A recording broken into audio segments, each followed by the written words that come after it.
2015 жыл 13 мамыр күні Боливияда, Кочабамба қаласында айуандықпен 2 адам өлтірген жағдай болды. Бұл мәйіттер Адриазола жанұясынан еді. Бұл жағдай бүкіл қаланы шулатты. Ең қорқыныштысы, бұл істі істеген адам.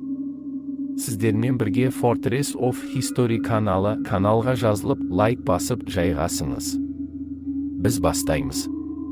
Глория Адриазола 1992 жылы Кочабамба қаласында дүниеге келген.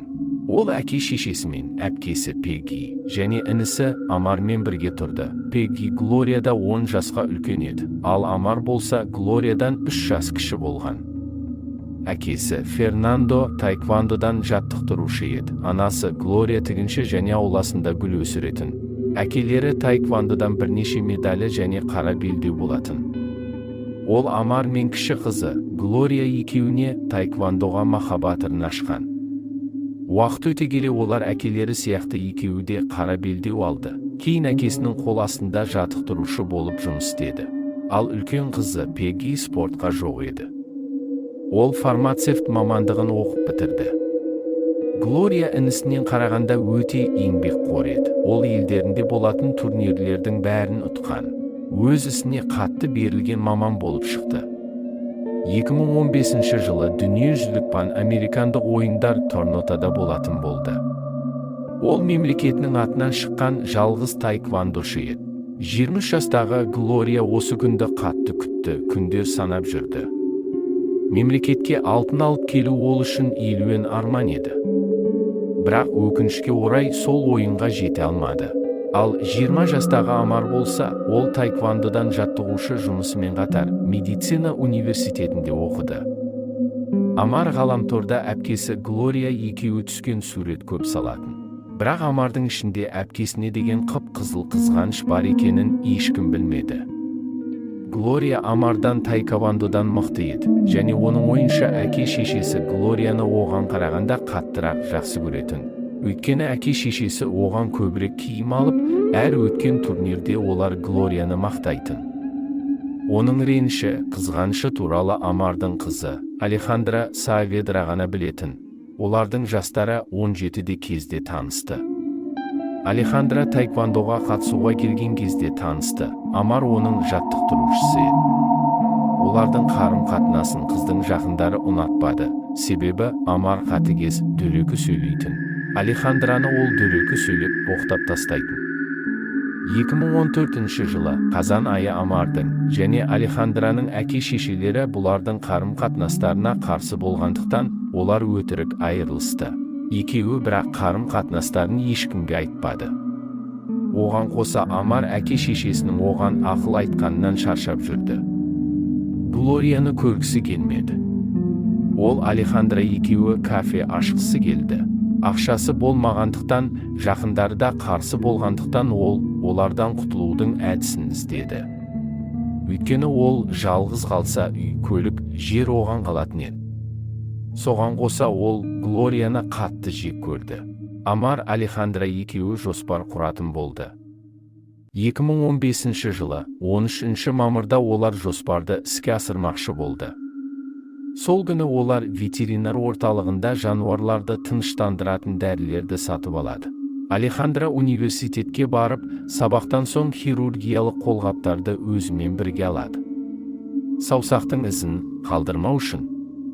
Кешкі сағат 8:30-да ол Амардың бөлмесіне келіп тығылып отырады. Олар дәріні ұсақтап, ұнтақталған күйіне жеткізді. Амар оның анасының дайындап жатқан ыстық шоколадына қосып араластырады. Анасы шаршағаннан кейін барып жатып ұйқыға кетеді. Үйдегі қыздар және Амардың әкесі шоколадты ішіп қояды. Шешелері оянған кезде әкесі басы қатты ауырып тұрғанын айтып, құлап талып қалады. Шешесі Глория Амар үшеуі әкелерін көтеріп емханаға апарады. Үйде Пегги қалады. Емханада Глория анасына ұйқысы келіп тұрғанын айтады. Анасы оған көлікке барып жата тұр дейді. Ол көлікте жатқысы келмегендіктен анасы Амарға Глорияны үйге жеткізуін сұрады.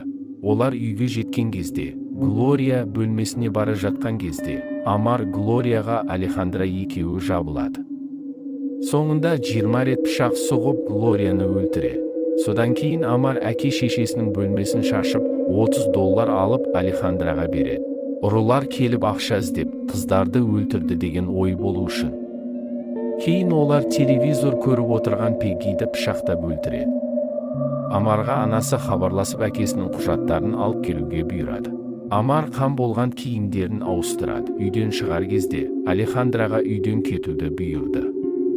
Алехандра пышақтарды, қан болған киімдерді, тағы да басқа заттарды сөмкеге салып, бәрін тексеріп үйден шығып кетеді. Амарды күте-күте шешесі такси жалдап үйге шығады. Үйге келген кезде таксиді күтуді сұрады. Үйге кірген кезде ол Глорияның өліп жатқанын көріп, айғай салады. Айқайлап көмек сұрайды. Ол тұра салып Амардың бөлмесіне жүгіреді. Амардың бөлмесіне кірген кезде Алехандра бөлменің есігін жабады. Алехандраның қолғаппен тұрғанын көрген ол үлкен қызы Пеггиді шақырады. Сонда Пеггидің оған жауап бермейтінін айтады. Екеуі төбелесіп кетеді. Кейін Глория Алехандраның шашына ұстап сүйреп Пеггиге барады. Ол Алехандраны аяқ қолын байлап тастайды. Содан сыртқа жүгіріп шығып айғай салады. Оны естіген көршілер келіп полиция, жедел жәрдем шақырады. Полиция келіп үйге кіреді. Олар бірінші 32 жасар Пеггидің мәйітін көреді. Пегги кеудесіне 5 рет, мойнына 4 рет пышақталған, ал Глория 20 рет пышақталған. Полиция үйдің ішінен Алехандраның сөмкесін табады. Оның ішінде қан болған 2 пышақ, қолғап, планшет, ноутбук, медициналық киімдер тағы да басқа заттар. Үйдің іші ақтарылған, шашылған болды. Амар таңғы сағат 4-те үйге келеді. Сол кезде полиция Алехандраны тұтқындап алып кетеді. Алехандра тергеуде ол өлтірмегені туралы айтады. Ол Амарды іздеп келген кезде есік ашық тұрғанын, содан соң Глорияның қансырап жатқанын көріп көмектескенін айтты. Ол Амардың қатысы бар екені туралы айтпады. Ал Амардың айтуы бойынша ол емханадан келген. Сол кезде анасы әкелерінің құжаттарын алып келуді бұйырған. Амар Глорияға құжаттарды алып келші деп, өзі көлікте күткен. Кейін әкесінің құжатын көліктің тауып өзі емханаға кетіп қалған. Емханаға барған кезде анасы болмаған, құжаттарды қалдырып, досына кетіп қалған. Сол жерде ол таңғы 4-ке дейін болған. 15 мамыр күні сотта Алехандраға қатысты прокурор бүткіл дәлелдерді көрсетіп, сотқа Алехандраны түрмеге жабуды сұрады. Сотта Алехандраны уақытша изоляторға жабуды шешті. 22 мамыр күні Амарды тұтқынға алды.